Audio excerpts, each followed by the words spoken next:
Look at the pandemic, right? Everybody jumped on Teams and Zoom, and we were like, oh, we're like connecting, right? Like webinars, like every 30 minutes, right? You couldn't drink more coffee almost that day. And then everybody got tired, right? I was getting fatigue over all these webinars. So what's going on now? How do you, because again, right, you said you had like, you brought in the lunch and learn, not everybody was in the office. So how do you teach and have this relationship? Is it back to the Zoom or the team calls, or how do you keep educating the engineering? I think the biggest thing, the dynamic that we're observing is our industry is aging quickly, and there's a lot of older traditional engineers and customers, employees are retiring. So I'm fascinated with how young everybody seems to be and how sharp they are and how versatile. They're way more versatile than, say, my peer group is today in the way we work. So they're fine with virtual. Yeah.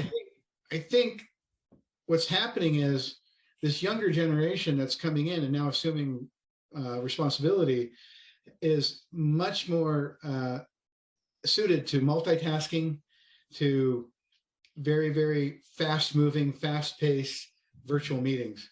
Yeah. And now I find when I go into an actual face-to-face, the meeting is very efficient. We move much more quickly. We get right to the subject, we get done with the subject, and we end the meeting. Yeah. So meetings seem like they're much more efficient is the only word I can come up with. Yeah. And the younger generation seems wired to move at a much faster pace. So I think that's all good. Especially if you're a manufacturer's rep. The expectation is they want immediate answers, these younger engineers.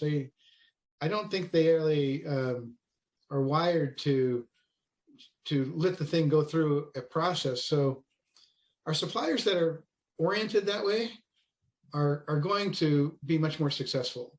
Yeah. So it's the speed of getting feedback or getting samples or getting solve the questions or the the velocity of accurate, pertinent, effective communication has become critical. Yeah. And I think some suppliers are responding to that with really bolstering their websites so there's access to technical data. Yeah. And the better they do with that, the better it is for our suppliers. Thanks for listening to this episode of Mind Innovation Special Edition about modern marketing for manufacturing companies and manufacturing reps.